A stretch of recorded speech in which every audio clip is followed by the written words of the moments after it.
Hello, everybody. Welcome to So What, the Trust Insights Marketing and Analytics Insight podcast and live stream coming to you today. You've got the second team. We've got Katie and Chris, second team. our off at events show, but they've let the lunatics run the asylum. I love it when they let us do this. It's great. They're like, Chris or John and Ginny, you can take over. And we're like, yes. I totally get that Kermit the Frog thing. I'm like, yay! Yay. So it's so funny. So Gini Dietrich here with us from Spin Sucks and Armand Dietrich. She is a specialist on crisis communications. That's what we're talking about today. But yeah, I had to laugh too, because we always end up laughing and having a good time. And here we are talking about crisis communications. We're like the worst people to talk about tragedy and, horrible acts. But here we are. This is where we're going to go. Yes. Did you watch Succession? No, actually, that's on the list is hot. And I know it had such a huge following. And of course, Alan Ruck who was originally from Ferris Bueller's Day Off, right? My whole life. Yeah. Called Cam. And so I need to watch that show. But obviously that is about what's going to happen when he dies. We know that whole story. So were you tied into that? Was that a show? So I just started it probably about a month ago. So I'm super far behind, not as far behind as you are. And I just started the fourth season, the last season, like on Sunday or Monday. And it's, first of all, talk about things that you are laughing about at other people's demise. These are horrible people. They're terrible human beings. There's not one redeeming quality, and you can't stop watching. It's like you're sucked into this like toxic bro culture. It's horrible, and you can't stop watching. Oh yeah. Well, that's, when you have huge wealth at stake and people who have no interest in working for a living, it just gets weird and crazy rapidly. Yeah. Or they want to work, but they want to work in daddy's firm with like CEO titles without any experience. Just show up to get a paycheck. Yeah. Well, that's nice work if you can get that. I'm not faulting anybody from doing it. All right. So we do have to step back for folks that don't know anything about crisis communications. Give us just the thumbnail sketch of like, okay, what is crisis comms? What needs to get done? And what are the basic steps that put it together? It used to be that in communications, you had a really specific specialty in crisis because it didn't happen very often and it didn't happen to many companies. And it would be things like natural disaster would take out the organization, like manufacturing plants. It would be a chemical spill. It would be the death of an executive, untimely death, the death of an executive, unexpected.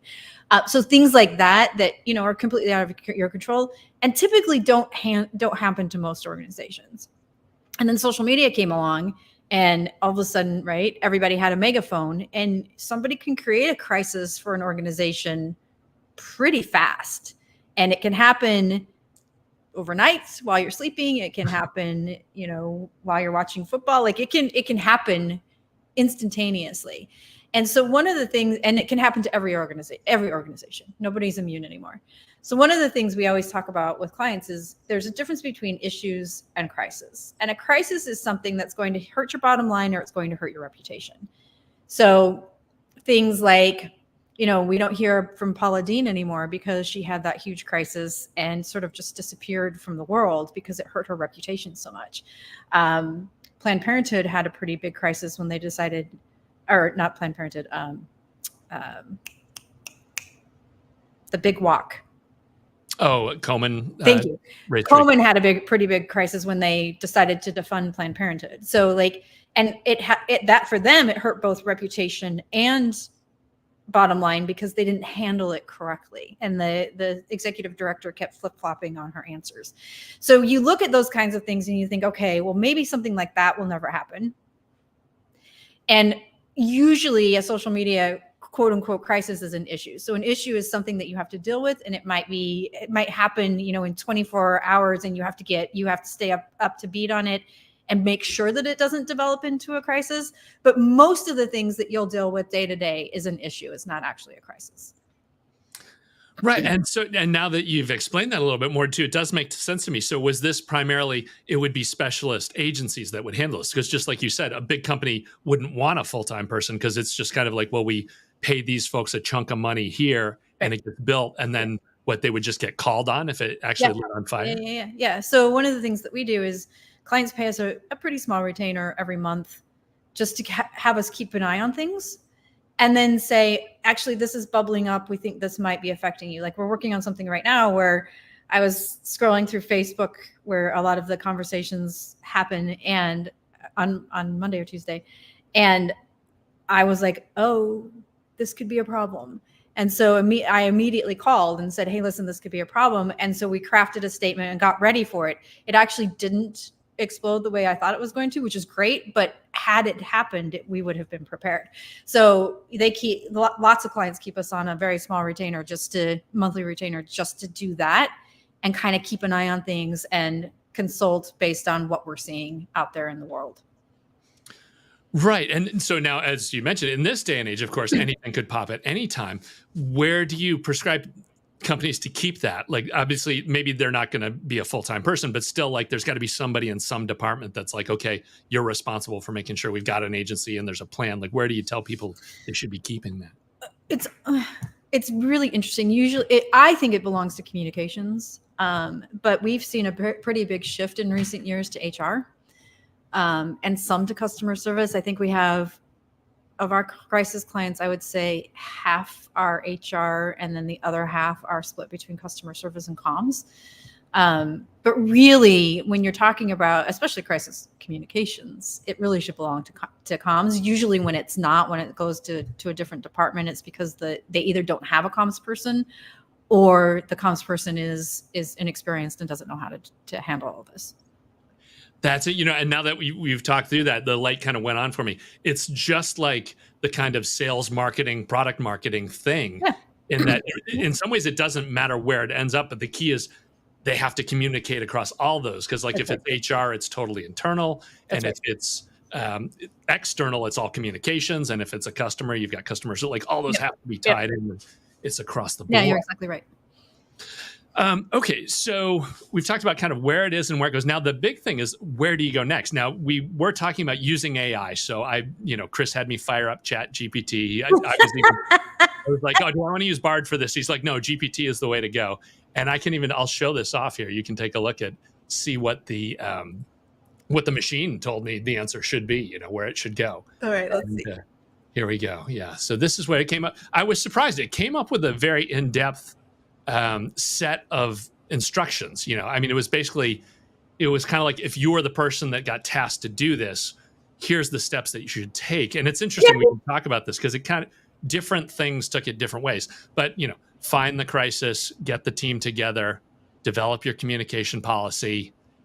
Interesting, establish communication protocols was in there. Yeah. Which we actually, and I got to totally give a plug here for the Analytics for Marketers chat room, where we talk about this kind of stuff.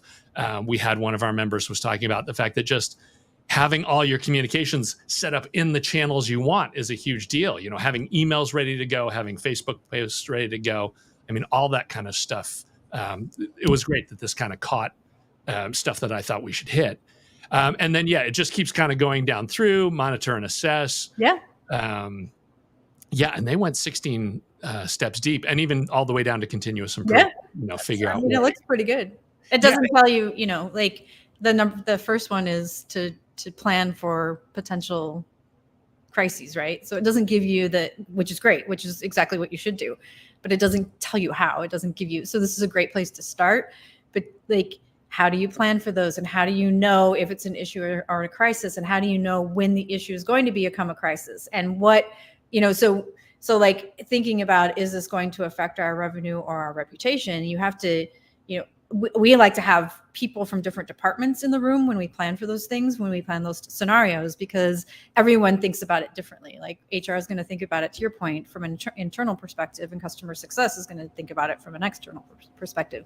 So we like to have different people from different departments in the room when we plan those scenarios, to say, okay, we think, certainly a natural disaster or an active shooter, things like that you could plan for pretty easily.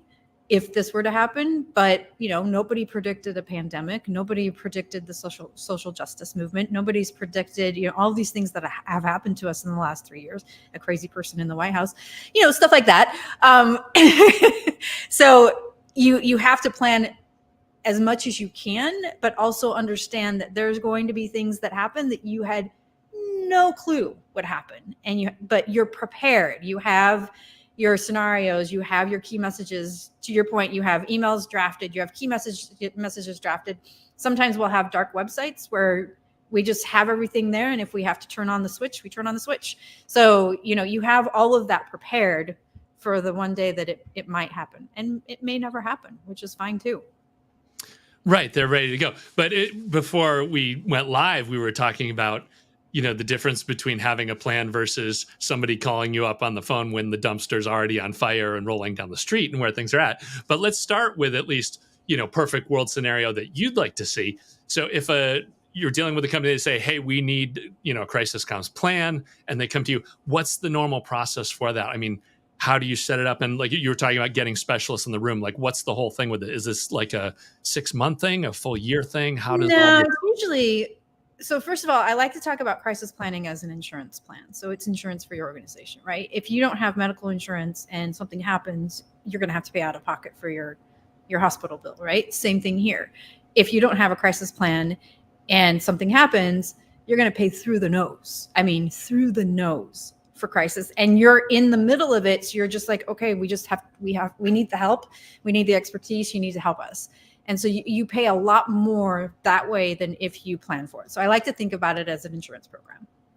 And it usually takes, I would say it's upfront, it's a 2-day process where you sort of plan out your scenarios, figure out who your spokespeople are, what the notification looks like, all of those pieces.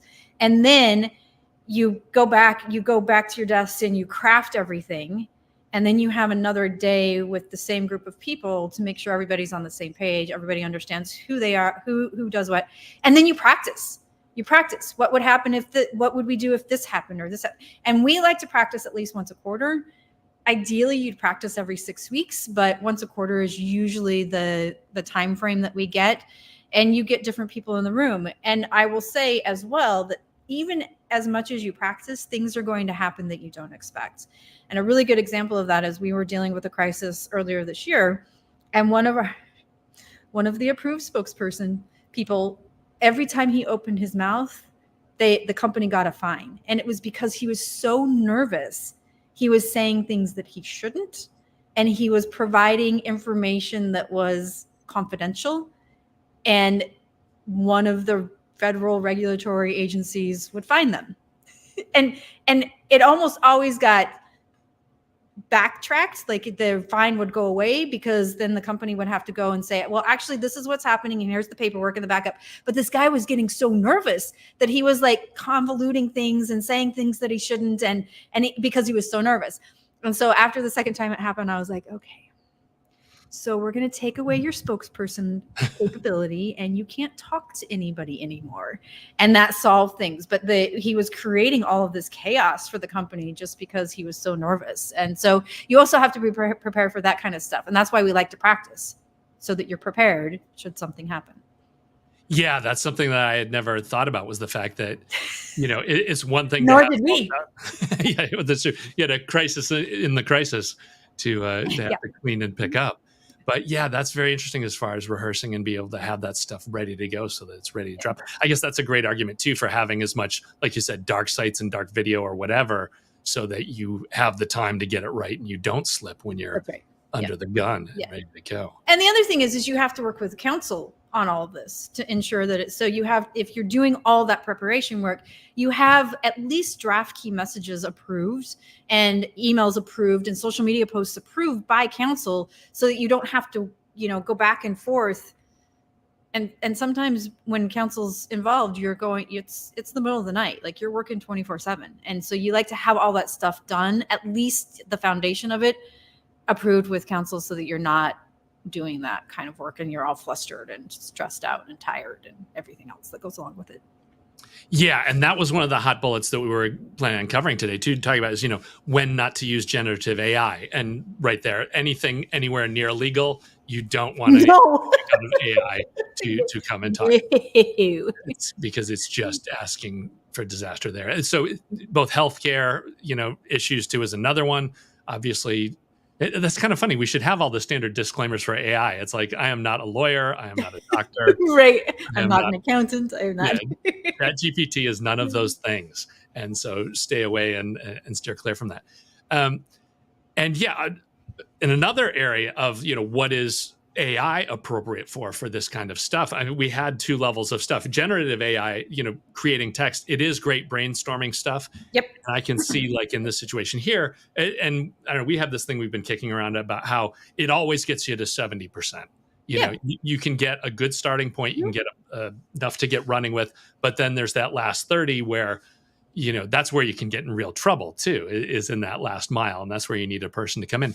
How about as far as, I like the idea of considering an insurance policy because you've got X amount at risk. And so you're going to be willing to pay, a specific dollar amount to fix that in the future.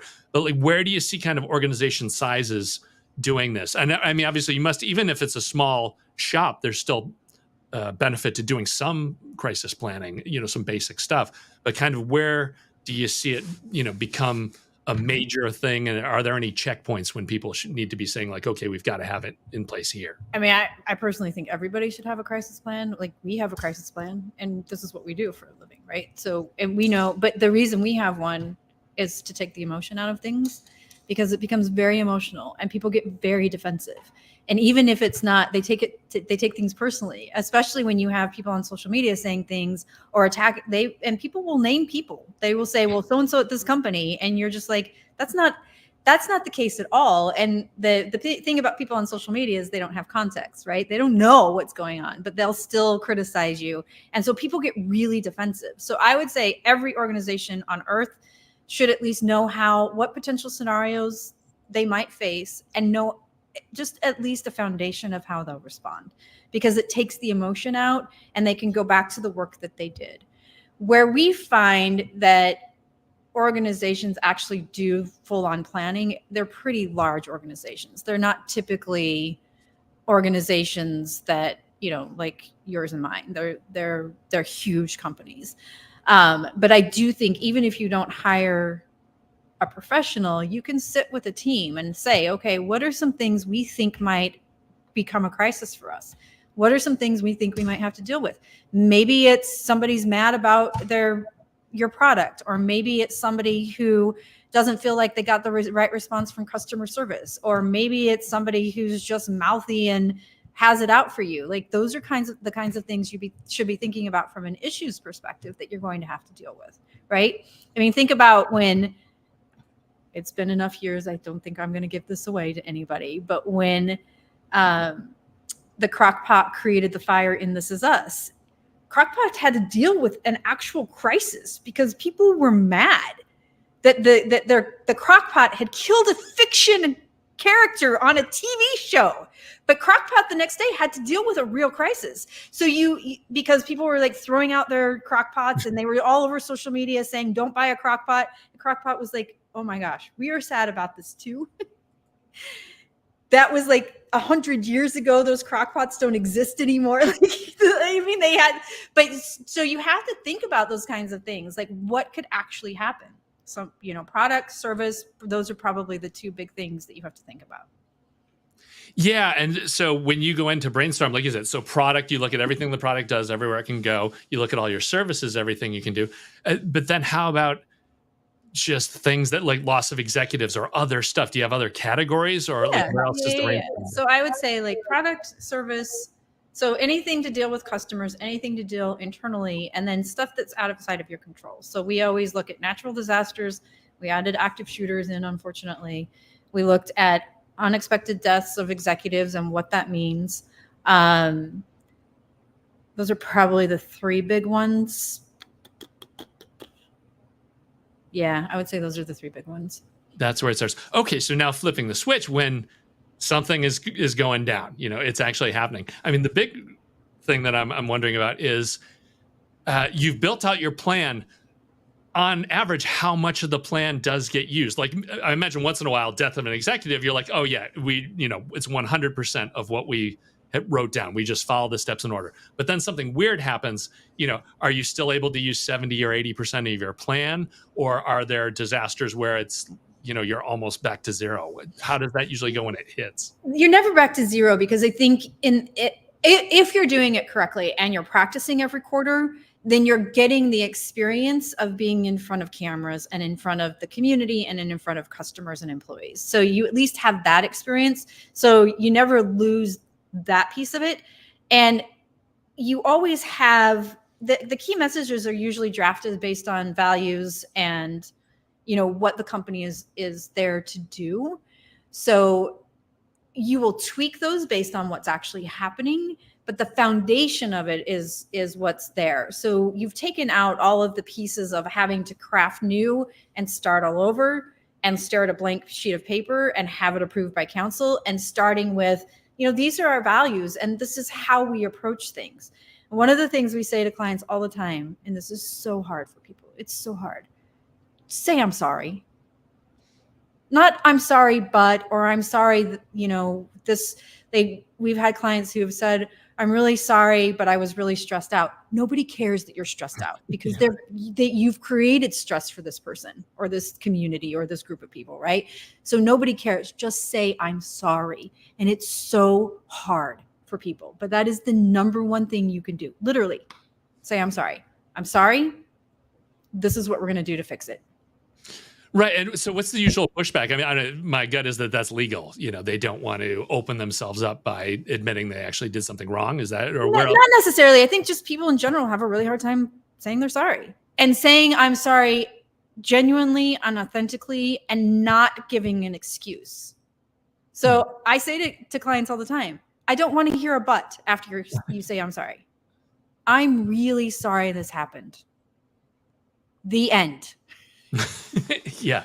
The disclaimers just serve to eliminate the original apology. That's right. I mean, and that just happens in life too, right? Like, you'd think it would be easy though. Just take responsibility and walk away. But that's not where we are, I guess. That's not the way it goes. I wanted to throw out another one. Now, you had actually passed over a resource, HubSpot. Yeah, this is from HubSpot. Yep. Right. And so, as far as this was a little bit more of a, it's more of a guide. The GPT thing was a checklist, I would even say. This is more of a guide.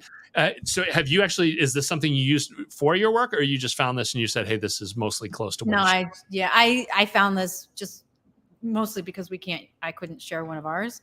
But I found this, and it's fair. I would say it's 70% of the way we do things. Okay. So that is, like you said, we're again at the 70%. Well, and I totally get that you don't want to share an internal one because it's all filled within, all kinds of insider stuff. But what do those usually look like? I mean, is that ending up being a 100-page document? I mean, how long do these things get? It used to be that way. And what we found is that wasn't effective. So now what we try to do is 1-page documents. So we'll say 1 page for scenarios, 1 page for protocol, 1 page for messaging, 1 page for sort of the process. If we do a lot of if this, then that. So if this happens, then you'll do this. If this happens, then you'll do this. So did this happen? So we do a lot of like that kind of charting out, but we try to do only 1 page for each of those. So if you're following the Chat GPT, you would have 16 pages and that's it. Mm-hmm. So it goes, and like you said, I totally get that. Everybody knows about, you do these projects with a 100-page binder and it just sits on a shelf. Yeah, it wasn't effective. And especially when you're in the throes of things, you're like, okay, where was that? I can't find it. And it's not effective. All right. Yeah. We had another one from the forum. Stephen Dill actually threw out there that they are subscribing to LiveSafe for the higher ed location. Oh yeah. Nice. Yep. And I did not realize that was kind of a whole area of tools. This idea that you have an app that everybody there can use, and you can kind of see where people are and request, safety checks and things like that. So that was very cool. Vectorsolutions.com, give them a free plug for what they've got going.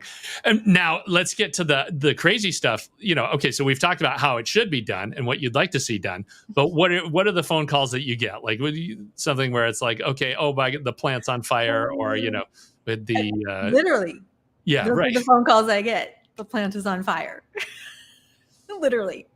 And is it obviously you must have a whole different set of protocols for that. It's like, okay, if you want me to come in, here's what we're going to do and how we're going to do it. Like, what does that look like? Yeah. So it's very much like as fast as you can go. And so the other thing that I've learned over the years is not only are you trying to fix things, and help them save reputation and revenue, but you're also building trust with a new client almost usually. So it's somebody who's calling who you've never worked with before, but they've heard you can help, right? And so you at the same time of being thrown into the dumpster fire with them, you're having to build trust with a group of people you've never worked together before. So you're just trusting that they're telling you everything that they should, and they're being open and honest and transparent. And we have discovered over the years that doesn't always happen. And B, that we actually know what we're doing. Like, they don't know that we know what we're doing because they've never worked with us before. And so you have that level as well. And it usually takes a few months to sort of get in your groove. But in the throes of it, in the first, 24 hours, 48 hours, 72 hours sometimes, when the plant is literally burning down, you just have to trust that these people are doing what you've asked them to do, and that we are doing the best job that we can do as well. So it's a weird dynamic. It's really strange. And then you sort of all sit back and go, okay, so tell me how we can and then you sort of backtrack into it all. Which it's a very strange dynamic, because you're thrown into the middle of a crisis with a group of people that you didn't know 24 hours ago.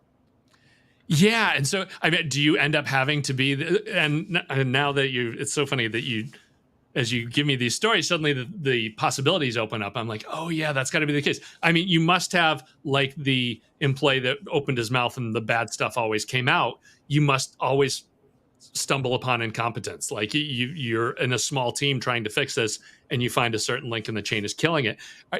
Are you the one that has to push the tough conversation with the CEO? Uh-huh. Yeah. Yep. And what I have learned is that if you put it in dollars and cents to them, they get it. So, 5 years ago, I would have said, this person on your team, every time he opens his mouth, he's causing problems. This time I learned, and the CEO would be like, yeah, but he's a really good guy and we trust him and blah, blah, blah. And he would continue to be the spokesperson. This year, what I said to the CEO was, listen, every time he opens his mouth, this is how much it costs. And not just from a fine perspective, but in our time having to help you fix it. So it literally is costing you 3 times what the fine is, and having to go backwards and, rebuild your reputation with that federal organization, because now they think you're trying to pull one over on them, when in fact he was just nervous and he was saying things that aren't even true. I mean, he was just saying stuff. And so when I put it in dollars and cents to them, they usually go, okay, let's not have him talk anymore. the bulb finally goes off. Well, I mean, it works. We don't need to get into your pricing and how everything works, but I would love a general feel of like, okay, so if you have the foresight and you do the planning and you buy the package and it's on, and it, the big one with that is it's on your own timeline. Like, you could take a year to build it if you do it ahead of time, versus knocking on Ginny's door when, the plant has exploded. Like, are you talking 20 times, 100 times, 1,000 times? Like, how bad does it get? It's bad. It's very bad. Excellent. Excellent. Yes, that's it. Probably 1 month of work, and usually you're working for several months, is the same as planning. As the whole planning process. Yeah, no, that's not surprising, because having Jenny drive around the middle of the night to go do stuff seems like that's getting expensive very fast. So yes.